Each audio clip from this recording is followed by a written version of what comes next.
तो हेलो नमस्कार दोस्तों, माय नेम इज कार्तिक भाग और I am from Sagar MP. और इस वक्त डॉक्टर हरि सिंह कौर विश्वविद्यालय से मैं कर रहा हूँ योगा से एमए। और इस वक्त मेरे यहाँ पर चल रहे हैं प्रेजेंटेशन। और तो वह प्रेजेंटेशन मैंने किस प्रकार से दिया तो चलिए हम दिखाते हैं आपको। सब्जेक्ट है अनुसंधान का अर्थ। इसको वैसे अनुसंधान और रिसर्च आविष्कार कुछ भी कह सकते हैं। तो से अध्ययन किया जाता है एक बारीकी से।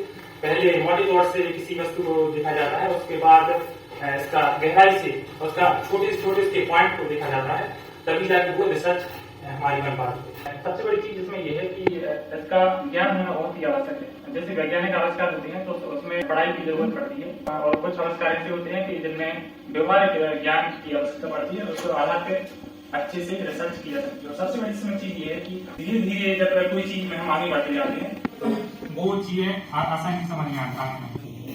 चलिए हम समझते हैं कि आवश्यकता क्या है खोज या रिसर्च की। कहा है कि इतिहास में उनकी खोज की गई होगी, तभी तो जाके आज ये सब चीजें हम आज देख रहे हैं। कई सारे जो आविष्कार हुए हैं। शोध के को प्रेरित करने वाले 4 प्रमुख तत्व हैं।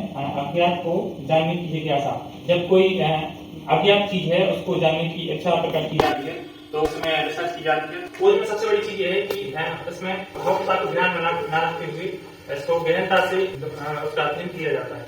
आगे चलते हैं शोध के उद्देश्य के बारे में। तो उस पुरानी तथा वर्तमान की घटनाएं की स्थिति ज्ञात करने में इसका उद्देश्य सबसे बड़ा है।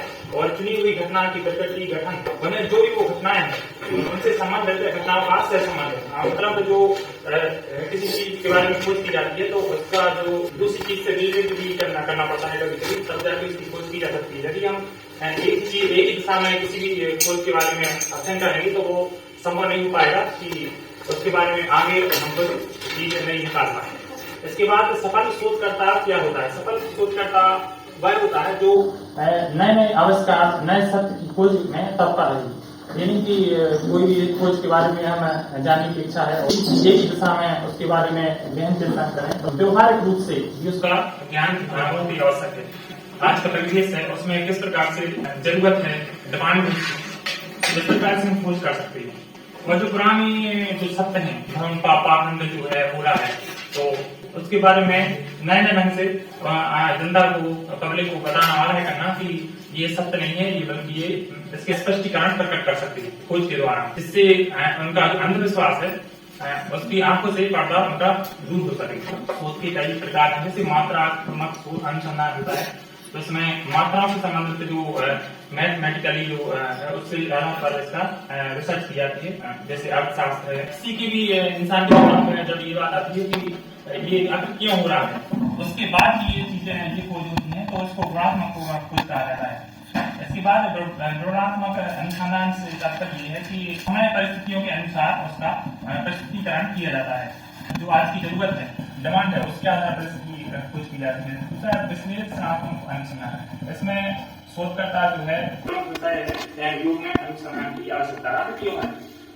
आज योग में अनुसंधान की आवश्यकता क्यों है? क्योंकि आज अधिकतर जो पब्लिक है केवल 2 या 5% पब्लिक ही जानती है कि योग क्या लाभ होते हैं।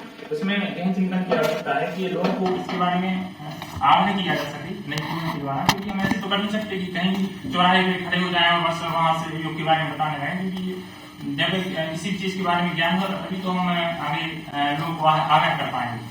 तो योग में बहुत ही जरूरी है। पतंजलि योग सूत्र इसलिए बनाए गए हैं क्योंकि जो पहले के शास्त्र थे वो बहुत ही विधिवत थे, इस कारण कोई भी व्यवहार उसका अध्ययन करने बहुत दिक्कत होती है। कोई भी यदि योग के बारे में समझना चाहता है तो उसको संस्कृत भाषा उसकी बहुत दिक्कत लगती है। तो हिंदी भाषा में यदि कोई पढ़ना चाहे तो कुछ नहीं समझ सकता।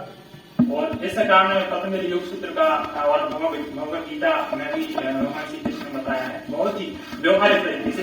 इसके बाद यदि हम देखें कुछ रिसर्च की गई है, जैसे नीदरलैंड और अमेरिका के चिकित्सकों ने 2768 लोगों के साथ 37 विभिन्न दौर के समय प्रयोगों के बाद पाया कि हृदय संबंधी बीमारियों खतरों को कम करने और उनका बेहतर प्रबंधन करने में योग कारगर है। उन्होंने इसे हृदय के स्वास्थ्य के लिए प्रभावकारी पद्धति माना है। और शोधकर्ताओं ने कहा है कि योग हृदय के खतरों को कम करने में वैसी भी भूमिका निभाता है जैसे कि पारंपरिक शारीरिक व्यायाम, घूमना फिरना।